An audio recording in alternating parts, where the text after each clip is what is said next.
Conditions juridiques.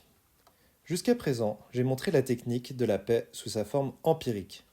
Les nations étant ce que sont les hommes, c'est-à-dire égoïstes, avides, fourbes et pire encore qu'eux, puisqu'elles n'admettent guère d'être coupables, essayons de composer avec leurs instincts et leurs nécessités. Écartons toute illusion généreuse, tenons compte des vices naturels, utilisons les circonstances qui se présentent afin de maintenir une paix précaire au moyen de compromis boiteux. Ainsi se résumait la méthode des hommes d'État d'autrefois. Telle est encore la philosophie des réalistes qui professent que l'univers demeure le même à jamais dans sa brutalité et son désordre. Mais l'esprit de Genève a d'autres exigences. Il prétend être toujours réaliste lorsqu'il cherche à créer un réel nouveau. Car l'homme est capable d'agir sur les choses. Très peu, assurément. Mais fût-elle imperceptible d'abord, n'importe quelle modification risque d'entraîner de lointaines conséquences. Une injustice réparée, une douleur consolée, même dans l'existence la plus humble, la plus secrète, et l'univers entier s'améliore. Nous vivons sans le savoir de ces rétablissements inconnus, de ces victoires minuscules qui conjurent en partie l'immense conspiration du mal. Aucun effort ne se perd dans les multiples tourbillons où rien n'est définitif, rien n'est irréfutable. L'esprit de Genève ne semblerait qu'une expression vague, un symbole inopérant, s'il se bornait à accepter. Mais il proteste et il transforme. Au-delà de l'évidence actuelle, il tente le futur. Aux égoïsmes rivaux, l'esprit de Genève ne se contente pas d'enseigner qu'ils sont solidaires de fait. Il les adjure de prendre conscience de cette solidarité, qu'il veut toujours plus étroite et plus méditée. À la place de l'incohérence, il propose des modèles d'entente, des contrats d'association. Bien plus l'harmonie qu'il a rétablie, tant bien que mal, il veut l'asseoir, la perfectionner, lui trouver une raison d'être. Ces compromis provisoires, il cherche à les pousser jusqu'à une mise en ordre durable. Allez-vous le renier au moment où il réclame de prononcer le droit ? Je le demande aux réalistes. Conteste-t-il que le droit n'existe pas dans la nature, livré à une violence éternelle ? Pourtant, l'homme l'a inventé et il l'a imposé à un monde qui s'en passait. Contraire souvent à nos volontés particulières, le droit s'est montré capable de les contraindre et parfois de les ennoblir. Il est arrivé au coupable de reconnaître légitime la sentence qui le condamnait. Les réalistes, mais je prétends l'être davantage, nient-ils qu'une civilisation a besoin du droit pour durer, pour nous donner tous ses fruits ? Jérusalem des prophètes assoiffés de justice. Rome, mère des lois. Londres, de l'habeas corpus. Paris de 1789. Ville sainte. Je le demande encore. Ce qui était utile, précieux même, à l'intérieur des nations, pour régir les rapports privés, cesse-t-il de l'être quand les nations se groupent et superposent une société d'États à la société des personnes ? Pourquoi les hommes seraient-ils devenus enfin policés et les États demeureraient-ils toujours sauvages ? Distinguer le politique du juridique, c'est opposer le réel au possible. Comment composer ce qui est ? Comment créer ce qui doit être ? Et souvent, les juristes échouent devant les politiques, lesquels sont aux responsabilités d'aujourd'hui, mais les juristes se prétendent responsables de demain. Alors, prenant l'hypothèque sur l'avenir, ils essayent de le façonner en le subdivisant d'avance en cas théoriques. On dirait qu'ils cherchent ainsi à apprivoiser les politiques en leur offrant diverses possibilités à transition facile, si bien qu'à la longue, et de palier en palier, eux et leur peuple se laisseront séduire. Ubi societas, ibi jus, proclame l'ancien adage, c'est affirmer que la société, de par sa nature, secrète le droit. Rien que pour vivre, toute communauté provoque, exige une règle qui gouverne les rapports entre ses parties.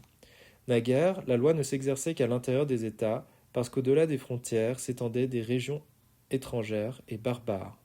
Le droit international ressemblait à je ne sais quelle hypothèse faite sur un monde qui échappait à nos prises. Mais désormais, les États étant coalisés et rendus similaires, le droit international apparaît à son tour comme un règlement intérieur. Il exprime et il codifie des relations entre éléments de la même espèce.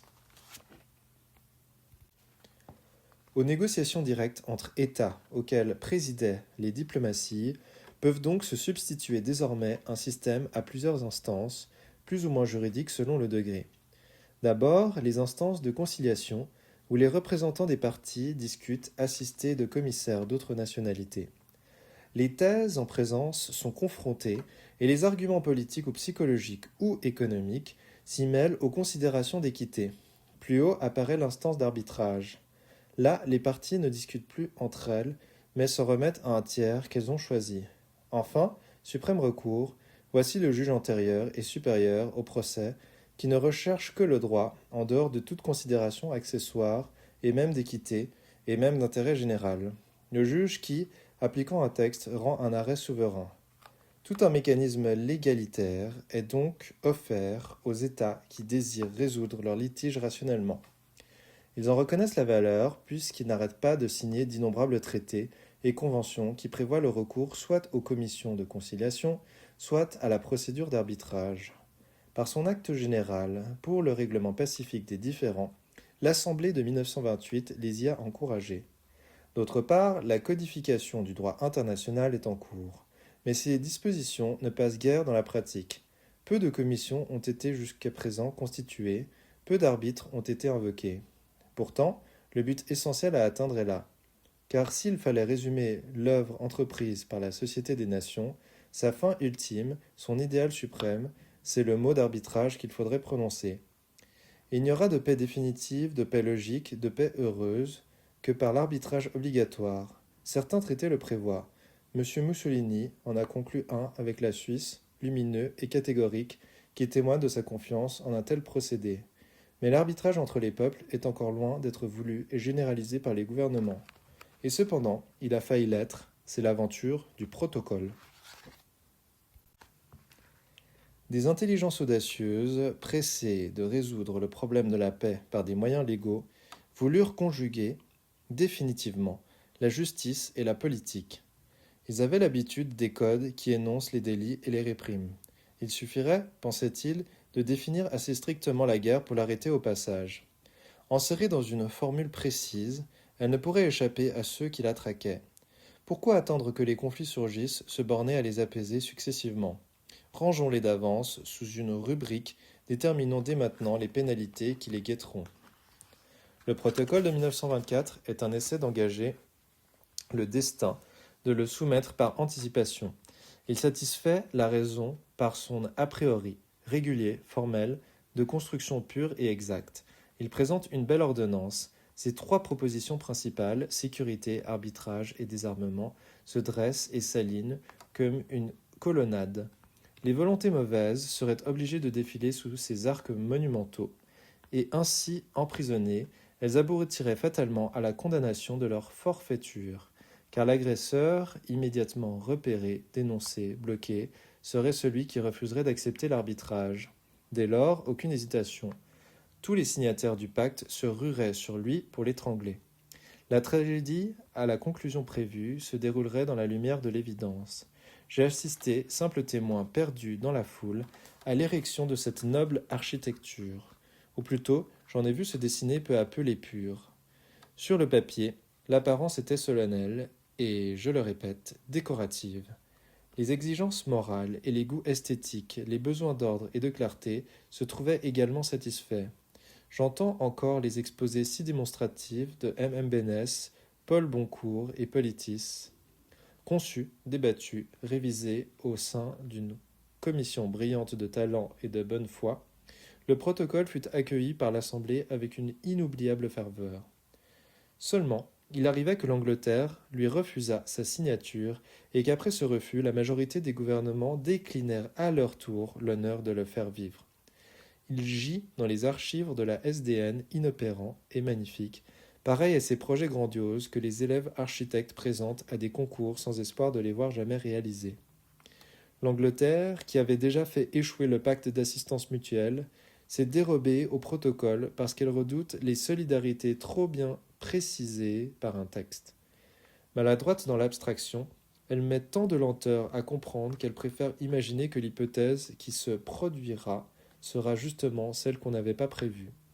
Elle sait que toutes les grandes choses qu'elle a entreprises, et tout d'abord l'Empire est empirique, se sont faites dans le retard, l'arbitraire, l'improvisation.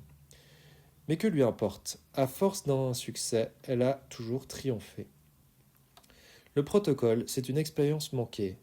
Il demeure comme une hypothèse de professeur de droit international à laquelle se sont refusés les hommes de gouvernement. Les professeurs ont souvent la foi parce qu'il faut bien croire à ce qu'on enseigne. Et certains hommes politiques l'ont aussi. Ceux qui ont créé, qui ont couru des risques pour eux et pour les leurs, qui peut-être ont vécu dans l'exil et la pauvreté avant d'accéder au pouvoir, et qui ont appris soit les retours du sort, soit la nécessité de la justice. Seulement, ils ne sont pas à la tête des grandes puissances. De cette aventure, il reste pour la SDN beaucoup plus qu'un beau souvenir. Il lui reste d'avoir fait un rêve, ce qui prouve, sinon sa puissance, du moins sa vitalité. Quiconque veut vivre doit rêver, même dangereusement. D'ailleurs, le protocole subsiste d'une façon larvée, intermittente. Si les États ont obéi à l'interdiction anglaise, leur conscience, mystérieusement troublée, garde la nostalgie d'une définition précise de la paix et de la guerre. Faute d'un engagement universel, ils souscrivent des engagements particuliers et s'efforcent de reconstruire par morceaux le temple écroulé. Cet échec enseigne encore ceci, c'est que la politique, mal dégagée de ses habitudes héréditaires, cherche moins à établir la paix qu'à empêcher la guerre. Pour la plupart des gouvernements, la paix est une théorie négative, c'est le fait de ne pas se battre. C'est ne pas avoir d'histoire. Ils n'ont pas compris qu'on ne pourrait éternellement empêcher la guerre si on ne lui substituait autre chose, que la paix, la vraie paix, doit être définie positivement, qu'il faut consacrer à son service les forces que l'homme a jusqu'ici vouées au combat, qu'elle représente enfin non un état d'expectative, de repos ou d'ennui, mais, ardente et volontaire, une conquête spirituelle. C'est pour dire le droit, par-dessus les frontières, c'est pour établir une instance suprême de justice que la Société des Nations a fondée, dès sa première session de 1920, la Cour permanente de la Haye. Ce haut tribunal rend des arrêts consultatifs ou tranche des différends en dehors de toute considération non juridique. Sans doute la grande majorité des conflits entre États doivent être encore résolus par des moyens politiques. Mais par sa seule existence et par les arrêts qu'elle a déjà rendus, la Cour démontre qu'il y a une justice au-dessus des nations, ou qu'il y a du moins des juges. Les nations peuvent désormais s'approcher de la barre et plaider. Si elles hésitent à soumettre leur litige au tribunal qu'elles ont créé, si, de même, elles répugnent à la pratique de l'arbitrage, n'est-ce pas qu'elles craignent, par une désobéissance éventuelle, d'encourir une honte intolérable? Elles ont posé un principe qui, tôt ou tard, les contraindra et qui déjà les intimide. Que les États aient aujourd'hui plus ou moins peur de la réprobation générale, ni Louis XIV, ni Frédéric II, ni Napoléon n'y ont jamais songé. J'appelle cela un fait nouveau. Fragile encore, exposé à bien des pressions, bien des falsifications, je vois renaître une sorte d'ostracisme, d'anathème public, semblable à celui que jetait au roi, tel grand pape du Moyen-Âge. Seulement, pour que le système joue, il est nécessaire qu'un sentiment scrupuleux de l'honneur commande toute la vie internationale. Dans un régime basé sur des promesses réciproques, la violation de la parole donnée doit être tenue par un exécrable forfait. Excuser la trahison, plaider les circonstances atténuantes, c'est anémier, c'est ruiner toute l'organisation.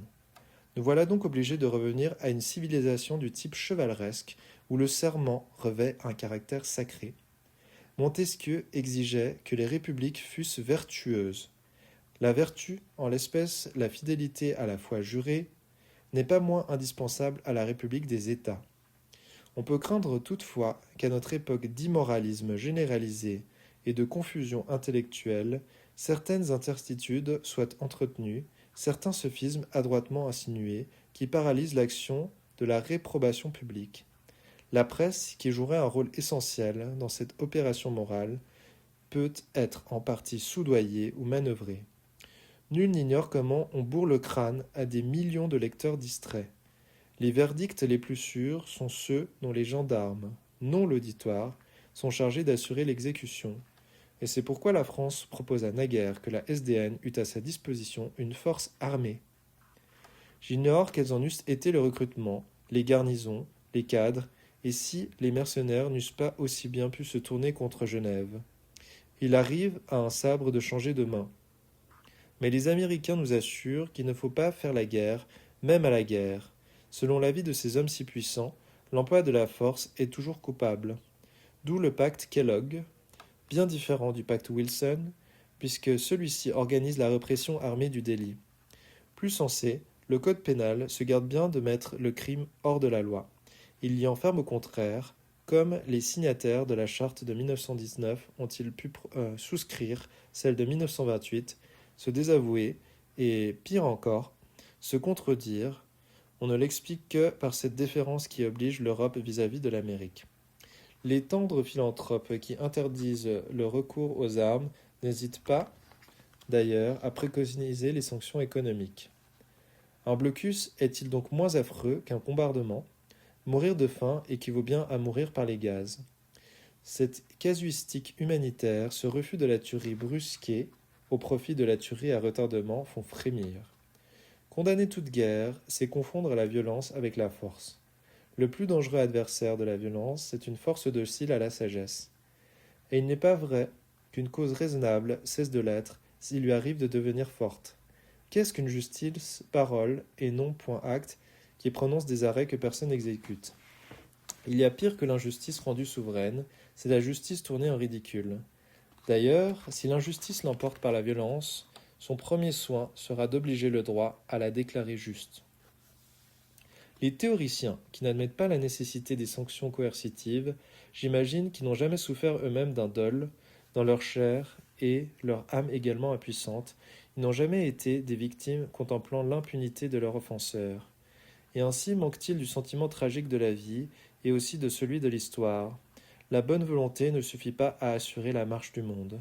Quiconque ouvre les yeux voit la contrainte partout qui nous presse de chaque côté. Toujours, nous serons obligés, par le bien ou par le mal, par le vrai ou par le faux, par nous-mêmes ou par les autres, et seuls des naïfs peuvent croire à des actes gratuits dépourvus de motifs. Mais il demeure à notre charge de distinguer entre les obligations.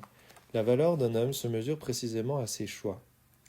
L'esprit de Genève réclame que les contraintes mauvaises soient remplacées par les contraintes de la justice et de l'honneur. Cette sentence paradoxale, il restera toujours à l'appliquer. Et parce que j'ai besoin que l'ordre, la justice et la paix, sublime abstraction, descendent sur la terre, j'honore le soldat. Quoi qu'il en soit, il faut améliorer l'homme. Ne disons pas que c'est impossible, car il faudrait alors nier la civilisation. Et il ne s'agit pas que de morale, et l'on fait tort à la paix en ne l'associant qu'à la vertu. La paix répond aussi à une aspiration de la logique. Notre effort séculaire a toujours tendu à mieux adapter l'homme au réel, et réciproquement le réel à l'homme, afin de les rendre tous deux plus cohérents, plus intelligibles. Le désordre et l'inexplicable nous sont également odieux. À laisser l'univers en proie à ses fatalités, il deviendrait encore plus absurde. La guerre, les destructions, les assassinats par milliers sont offensants pour la raison qu'ils contredisent. Et rien n'est idiot comme l'anarchie. Allant plus loin, je dirais que même si l'entreprise d'établir un peu de justice entre les hommes était chimérique, il faudrait l'essayer. Non pas seulement parce qu'un ordre juste est avantageux, ni parce qu'il est conforme à l'intelligence et au cœur, mais simplement parce qu'il est juste. Sans doute, on n'a pas tort de plaider auprès du grand public que la guerre ne paie pas. Tous les moyens honnêtes sont bons pour convertir, mais il me plaît surtout d'invoquer ici la justice, sans me croire obligé de la justifier. Certains droits doivent être garantis d'une façon permanente et dans la vie quotidienne. La SDN, sur 2 points, a inventé des statuts juridiques nouveaux, ceux des minorités et ceux des mandats. Si la guerre de 1914-1918 a rendu l'indépendance à des peuples longtemps asservis, les traités de paix ont créé des servitudes nouvelles. Il y a moins d'injustice dans l'Europe actuelle que dans celle d'hier. 20 millions de minoritaires au lieu de 120 millions. Mais il en subsiste encore, d'autant plus sensible que notre époque est persuadée, bien à tort, qu'il est nécessaire d'identifier les frontières politiques et les frontières de race. Il existe des minorités polonaises en Lituanie, à Danzig et en Haute-Silésie, des minorités hongroises en Roumanie, en Tchécoslovaquie, en Yougoslavie, des minorités allemandes en 17 États. Ces populations arrachées à leur mère patrie vivent dans une position subalterne et risquent d'être opprimées. Autrefois, on les aurait réduites par la violence, les obligeant à se convertir à la religion et à la langue du prince. Qu'on se rappelle, il y a peu d'années encore, les persécutions exercées par les gouvernements russes, allemands, autrichiens, hongrois, les brutalités policières, les censures, les emprisonnements, les exécutions, toutes les basses vengeances du despotisme. Qu'on se rappelle certaines tyrannies balkaniques. Ce sont ces injustices que la SDN veut prévenir. Si elle cherche à unir les peuples, elle ne veut pas les unifier. Ces minorités disparates, elle leur a donné le droit, enregistré dans les traités, de demeurer fidèles à leur génie. Contre une offense quelconque, elles peuvent recourir à Genève. Il n'y a plus de malédiction à se trouver faible ou vaincu. Combien d'hommes, au long des siècles, ont gémi, victimes de majorités écrasantes et implacables, qui désormais sont libres d'être eux-mêmes. Sans doute le respect obligatoire des minorités entraîne pour l'État une diminution de sa souveraineté. Un pouvoir extérieur a lui le contrôle. Mais être empêché de devenir tyran, est-ce vraiment cesser d'être souverain? Sans doute aussi l'unité nationale pourrait être mise en danger si certaines minorités s'obstinaient à demeurer irréductibles, hostiles même, et si leur opposition était sournoisement entretenue par des États voisins. Le salut de quelques-uns devrait-il l'emporter sur le salut de l'État? Mais c'est précisément désarmer cette opposition, annihiler l'intrigue étrangère, que d'offrir aux minoritaires la possibilité toujours ouverte d'un recours. Au lieu de laisser la plaie s'envenimer en secret, on la débride, on la désinfecte, tandis que le gouvernement, craignant le contrôle international, se gardera de ne rien faire qui puisse le déclencher. Les minorités, elles, n'ont plus aucune excuse pour comploter. Un différend se produit-il ou s'explique? On s'explique. De part et d'autre, les esprits se calment. Un tel régime permettra à différents pays d'Europe de parvenir rapidement au degré de libéralisme que la Suisse, que personne n'aidait, a mis des siècles à atteindre, régime où langues, religions et races diverses s'accordent dans un respect réciproque, dans une volonté persévérante de compréhension. Il n'y a plus de conflit là où la majorité ne se targue pas de sa masse, là où la minorité n'abuse pas du privilège d'être faible. Quant au mandat, c'est aussi une sorte de tutelle exercée par la Société des Nations au bénéfice de peuples non encore capables de se diriger eux-mêmes dans les conditions particulièrement difficiles du monde moderne. L'origine de ce système inédit en droit international est curieuse. Le système Smuts, un des inspirateurs du pacte, avait préconisé l'administration directe par la SDN de certains États nouveaux issus du traité de paix et inaptes selon lui à se gouverner eux-mêmes. Cette suggestion fut retenue, mais, détournée, s'appliqua aux anciennes colonies allemandes de l'Afrique et du Pacifique et à certains territoires autrefois turcs. Les premières demeurèrent colonies, les autres furent érigées en États semi-indépendants. On remit ces mineurs à des États aînés qui les dirigent pour le compte de la SDN, vis-à-vis de laquelle ils sont responsables. La mission du mandataire consiste à assurer l'ordre et la justice chez le peuple qu'on lui a confié comme un enfant, et aussi à l'éduquer, à développer sa valeur propre, à l'amener peu à peu à la majorité politique. Alors le mandat prend fin. Je parle théoriquement, et l'État libéré de sa tutelle entrera dans la SDN à l'égalité avec les autres membres. Ce régime si particulier transforme complètement l'ancienne idée de colonisation. Il ne s'agit plus d'exploiter un pays, d'en tirer des ressources pour la métropole en le gratifiant avec condescendance d'un minimum de bien-être, mais d'assurer progressivement son autonomie dans son intérêt. Sans doute, la puissance mandataire tire de grands avantages de la mission dont elle s'est chargée, mais elle ne jouit d'aucun monopole. Quand on songe aux exactions, aux cruautés auxquelles la colonisation des Européens a souvent donné lieu, on ne peut s'empêcher de saluer comme un progrès cette collaboration de l'étranger et de l'indigène.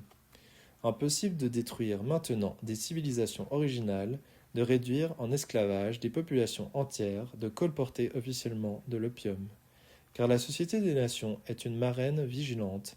Les peuples sous mandat peuvent toujours recourir à elle. Depuis 10 ans, leurs pétitions, à condition qu'elles fussent fondées, ne sont pas demeurées lettres mortes. Le contrôle est effectif. Pourquoi ne l'étendrait-on pas plus tard à d'autres colonies? Car le mécontentement des indigènes grandit partout. En 1927 s'est tenu à Bruxelles un congrès contre l'impérialisme et l'oppression coloniale, où des hindous, des javanais, des nègres ont réclamé des comptes et mis en commun leurs revendications. Cette effervescence qu'on aurait tort de négliger est provoquée, soutenue, conjuguée dans le monde entier par le communisme. Les Européens ne devraient pas oublier qu'Assaï est presque submergé par les conquérants arabes, lesquels avaient atteint la Loire et poussé sur le Danube jusqu'à Vienne. Ils ne sont parvenus à se dégager que par des sorties successives dont les croisades furent les premières. Ensuite, prenant l'offensive, ils se répandirent dans le monde, constituèrent de vastes empires et s'imposèrent comme des souverains indiscutés aux peuples de couleur. Mais sa situation aujourd'hui est complètement changée. À la suite de la Grande Guerre où les Blancs durent les appeler au secours contre d'autres Blancs, les Asiatiques et les Africains s'estiment les égaux de leurs maîtres. Ils les avaient toujours méprisés. Ils les craignent de moins en moins. Ils s'indignent de leur prépondérance et s'organisent pour la renverser. Le système des mandats, l'esprit qui l'inspire, peuvent prévenir peut-être les grandes luttes qui s'annoncent. Luttes non plus d'État, mais de race et de continent. Le jour où le monde de couleur, ayant appris des Européens les secrets de l'intelligence critique et de la force matérielle, voudra utiliser son énorme prépondérance numérique et défaire le rat sur l'Europe, qui pourra l'en empêcher? Rien sauf une loi commune, un idéal d'entente, de juste répartition d'égale estime. Qu'il s'agisse des mandats ou des minorités, la collaboration entre le puissant et le faible n'est donc pas que technique, mais aussi morale, et l'accord tend à préserver des biens spirituels qui risqueraient d'être écrasés sous la masse et le nombre. Le faible n'est pas protégé seulement à cause de sa faiblesse, mais parce que tout être vivant ayant quelque chose d'unique à dire doit être mis à même de s'exprimer. Ce nègre enfantin, presque animal, nous l'écoutons, et tantôt nous serons ravis de ce qu'il y a d'irréductible chez lui, d'exceptionnel, comme dans chaque expérience humaine, tantôt nous nous enchanterons de reconnaître chez ce primitif, chez cet arriéré, ce qui le rattache à nous, ce qui nous rend pareils, et lui et nous, et malgré la couleur des peaux.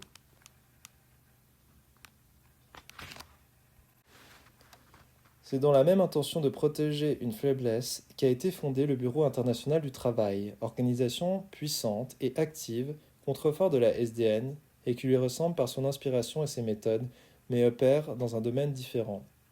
Le BIT est né dans la préoccupation d'améliorer la condition des travailleurs et de répandre des bienfaits permanents sur les salariés du monde. Ce que la SDN tente entre les peuples, il l'essaie entre les classes. Comme elle, il procède par rencontres conciliatrices, débats publics, conventions et recommandations au gouvernement. Comme elle, il croit à l'avantage d'internationaliser les problèmes pour les résoudre à fond, à la possibilité d'améliorer juridiquement le réel, à la nécessité de dissiper à l'avance par des mesures appropriées les causes des conflits. Il a repris la suite des tentatives diverses faites par les conférences de Berlin et de Berne, par l'Association internationale pour la protection des travailleurs, par l'Office international de Bâle, par l'Association internationale pour la lutte contre le chômage. Il coordonne ces tentatives et les généralise dans le monde entier. Une réforme sociale ne peut plus s'accomplir dans un pays seul sans le mettre en état d'infériorité industrielle. La journée de 8 heures, le repos hebdomadaire, la protection des ouvriers étrangers ne sont réalisables que décrétés partout à la fois. De plus, une réforme sociale n'entraîne pas que des difficultés entre États, mais à l'intérieur de chaque État. Il y a là un double travail d'harmonisation à opérer. Éclairé par l'expérience, qui sait si le BIT n'en viendra pas à combattre l'opposition factice que des théoriciens ont appelée la lutte des classes. Qui constate les avantages des accords internationaux doit naturellement en venir aux accords sociaux. Les 4/5 de l'humanité envoient des délégués à la conférence annuelle du travail. Grandes assises où se groupent des représentants gouvernementaux, patronaux et ouvriers. À l'Assemblée de la SDN, il y a des différences de race et de langage. Il s'y ajoute ici des différences de milieu, parfois plus profondes encore. Des compatriotes mais ennemis se rencontrent à Genève, alors qu'ils ne se sont jamais rencontrés chez eux, et ils essayent de s'entendre. Leurs intérêts professionnels, qui les séparaient ailleurs, les rassemblent ici. Patrons et ouvriers ont ainsi une occasion régulière de causer, et on les voit, au cours de discussions parfois très vives, tout de même collaborer, tout de même aboutir. Le BIT, non seulement élabore et fait voter des conventions, mais encore réunit sur les questions économiques et sociales des archives d'où sortiront des progrès nouveaux. Défenseur attiré des travailleurs, il ne fait point de discrimination entre eux, et il traite avec les syndicats fascistes comme avec les syndicats socialistes ou chrétiens, avec les travailleurs de la terre comme avec ceux de la mer. Il s'intéresse à leurs enfants et à leurs femmes en couche. Il a obtenu le repos nocturne des garçons boulangers, des garanties efficaces pour les émigrants. Il a placé, comme paysans ou ouvriers en divers pays, 35 000 réfugiés russes et arméniens. Il a sauvé du saturnisme et de la nécrose d'innombrables peintres et allumetiers. Il a obtenu que des valets de ferme ne dorment plus sur des paillasses sans drap. Il a libéré des foules de nègres du travail forcé et leur a procuré des salaires raisonnables, etc., etc. On a reproché parfois au BIT de s'ingérer dans la politique intérieure des États, de favoriser les prolétaires aux dépens des patrons, d'être étatiste à l'excès. Ces critiques visent plutôt des arrière-pensées que des faits précis. Le pacte lui-même, qui institue la charte du travail, met en garde contre l'illusion d'une législation unique pourrait s'appliquer au monde entier. Celui-ci demeure divers et rien ne serait plus contraire à l'esprit de Genève que d'essayer de l'uniformiser sous un réseau de conventions rigides. Là où l'organisation du travail est encore sommaire, le BIT joue le rôle infiniment utile d'initiateur et d'entraîneur. Ainsi, il a inspiré les nouvelles législations sociales de l'Inde et du Japon. Or, ces deux pays sont destinés à compter parmi les plus grands producteurs industriels du monde. Ils ont la matière première en quantité, ils ont la main-d'œuvre à bon compte et leurs marchés sont considérables. De même que la section des mandats, le BIT donne donc des avis utiles aux races de couleur. Il ne se borne pas à résoudre les difficultés d'aujourd'hui, il prépare l'avenir. Il le prépare aussi en s'efforçant d'introduire dans le monde des travailleurs plus de justice et plus de bonté. Il serait absurde d'apaiser et de désarmer les États et de laisser éclater des guerres sociales d'autant plus virulentes que l'instinct combatif de l'homme ne trouverait plus à s'exercer que là, puisque le monde serait militairement et politiquement pacifié.